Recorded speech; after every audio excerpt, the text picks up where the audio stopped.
Hello, everyone. If you like what I'm doing here, please consider subscribing, liking, and commenting. It would really help the channel out quite a bit. Thank you very much. The challenge of the Yukon. On King! On you Huskies! King, the swiftest, strongest of Eskimo lead dogs, blazes the trail through storm and snow for Sergeant Preston as he meets the challenge of the Yukon. Sergeant Preston was typical of the small band of Northwest Mounted Police who preserved law and order in the Yukon during the gold rush of '98. That was the year that brought over 50,000 men swarming into the Klondike region, and the greed for gold led to frequent violence and bloodshed. But in spite of the odds against them, the force preserved a splendid record in maintaining the right. The challenge of the North was answered, and justice ruled triumphant.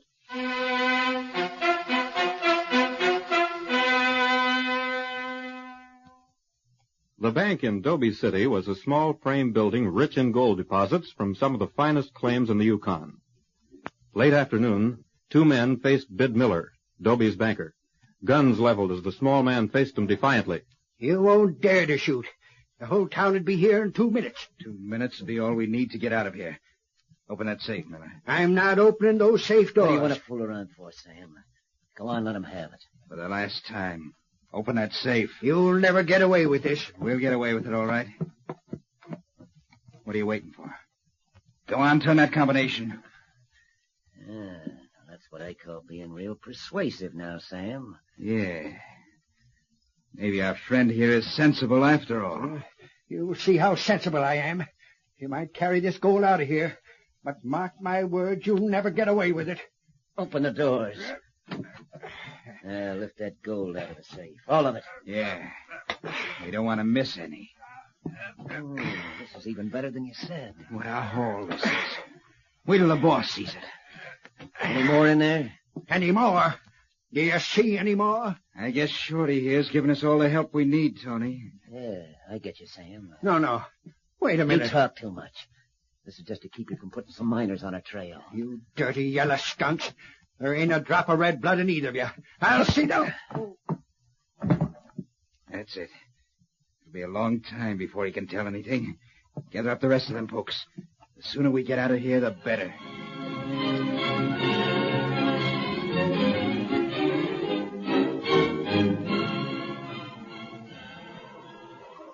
Sergeant Preston was a good 3 hours from Dobie City as he urged King on toward a small cabin standing alone in a clearing. A strong wind bit into him sharply. On King! On you Huskies! That smoke from the chimney certainly looks good. All right, King. Ho, you Huskies. Ho. That's it, fella. We'll stop in to see Mort Kramer. Hey, what's... Hello there, Mort. How are you? Well, Preston, it's a long time since you stopped by in these parts. Oh, just on my way to Dobie, Mort.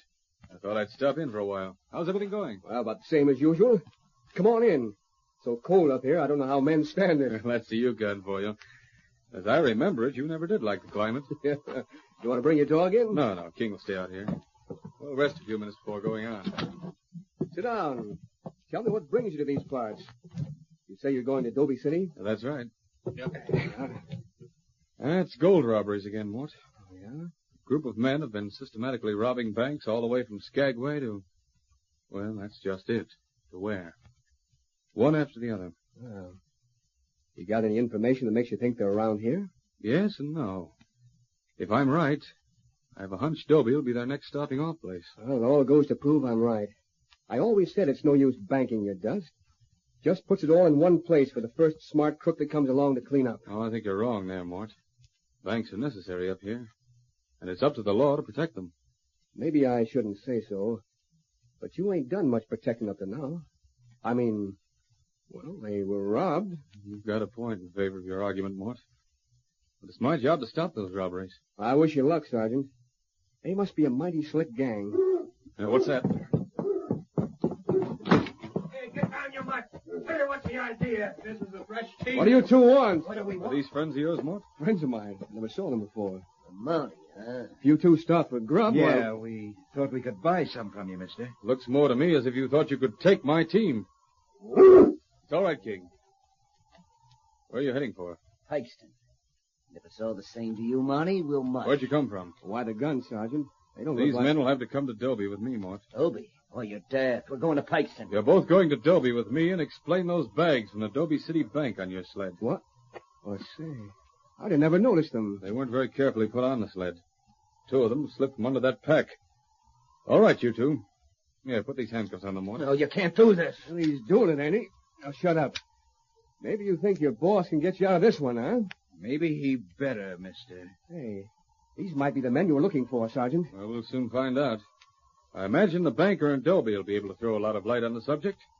Get the dogs up, King. All right, just a minute, Sergeant. I'll go to Dobie with you. It ain't every day I get a chance to watch the law working on bank robbers.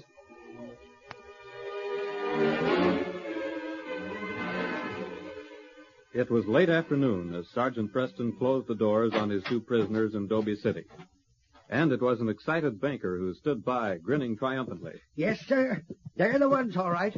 Made me open the safe that hit me on the head.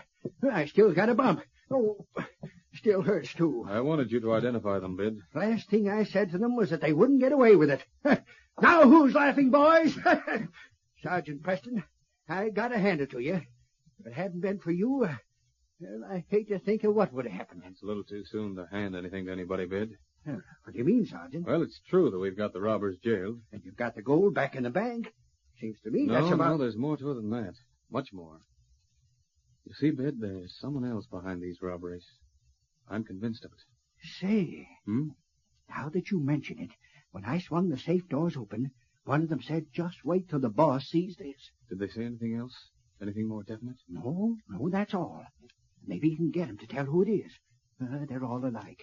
Once they get in a tight spot, they'll tell everything they know. I've already talked to them. No luck? No. But they may change their minds. I'm convinced that these are the men who've been responsible for those robberies in Belle Vista, Dorston, High Top. You're right. And they're the ones that must have killed O'Toole in High Top. Hey, look, Sam. We got visitors again. Hey, well, what do you want, Monty? I'm giving you two a chance to lighten your sentences. That's mighty interesting. But if you're here to ask for names, you're wasting your time. A miner's jury won't go easy on you unless you help me get the man in back of you two. You have nothing to lose and everything to gain. You're right on one thing. We got everything to gain just by staying here waiting. And waiting for what? You'll be convicted of robbery while your boss makes a getaway with the gold he's holding from those other banks. Honey, we ain't talking. Well, suit yourself. There's a chance for you to help yourself. We'll get help, all right. And you can put this in your books. We won't be here long enough to be convicted by a miner's jury. See? Easy to see they ain't got a brain between them. There ain't a soul in Dobie to be likely to spread the news of you two being in jail where it do you any good. You don't need anybody to spread the news, Shorty. All right. Come on, Bid. Save your breath, Monty. You'll need it to explain why your jail's empty when the jury gets together. What do you make of it, Sergeant? You seem mighty sure of themselves. Yes. Too sure. I don't understand it. Well, there's only one explanation. What's that? Put yourself in their place, Bid. If you were jailed here in Dobie City and your boss was, say, over in Pikeston, what would you do? Why, I'd try to get word to him, I guess. You wouldn't be so sure that you could get word to him in time to get out of facing a trial that's 2 days away, would you? No, I wouldn't. And if I was in their shoes, I'd either make sure he'd face that trial with me, or I'd break my neck seeing somebody that'd tell him to get me out of jail, or else. And they haven't talked to anyone since Mort and I brought them in. And yet they're so plumb sure that... it beats me. There's only one answer to it. The man we're looking for must be right here in Dobie City. Right here? Say, who do you suppose? That must be it. Yes, of course it is. In that case, the only thing to do is to double the guard on the jail and make sure he don't get the chance to spring them. By golly, that's it. And when they see that trial coming up and no help from their boss, they'll be... I think, Bid, that we'll force his hand. What? We'll give this boss of theirs just the chance he's waiting for. Well, I don't get you. You mean you know who he is? No, I don't know who he is. Well, then, you're going to take a chance on leaving the jail unguarded? If we'd leave the jail obviously unguarded, he'd suspect the trick immediately.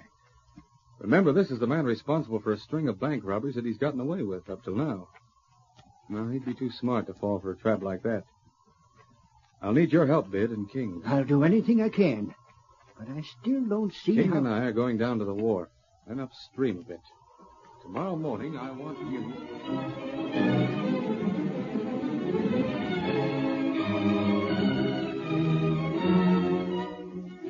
Early the next morning, miners thronged the streets in Dobie City.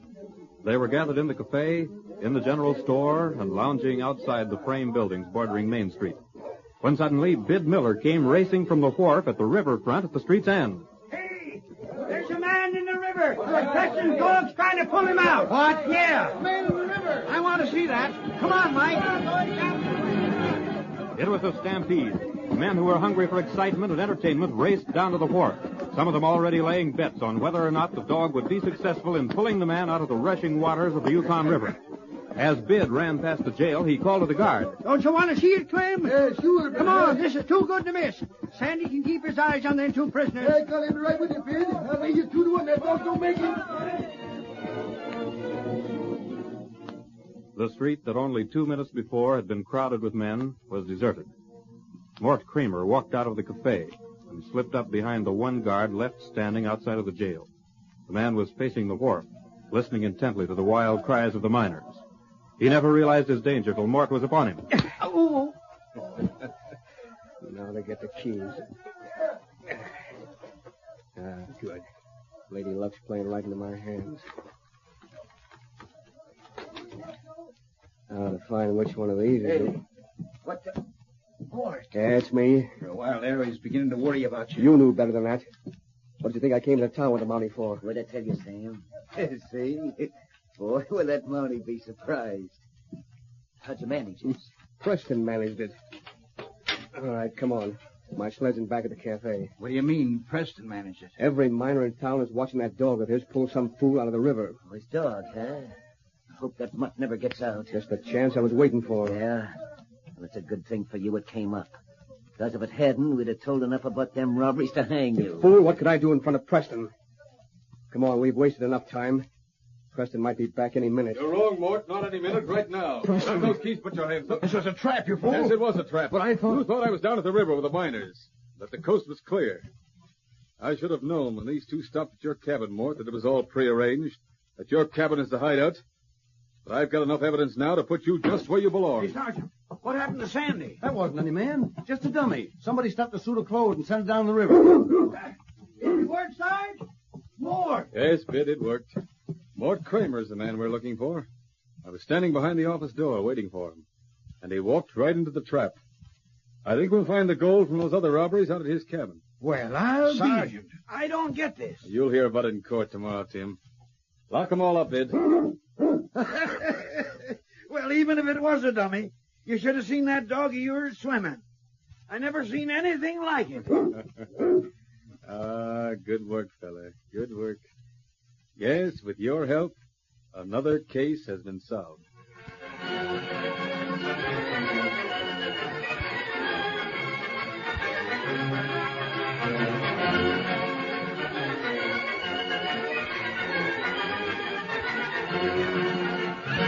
Upholding the motto of the Northwest Mounted Police, Sergeant Preston and the great dog King maintain the right and get their man.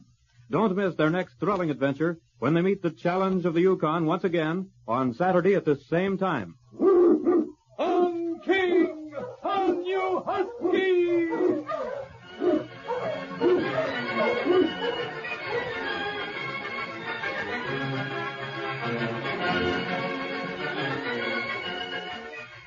Challenge of the Yukon, a copyrighted feature of the Challenge of the Yukon Incorporated, brought to you every Saturday at this time, originated in the transcription studios of WXYZ Detroit.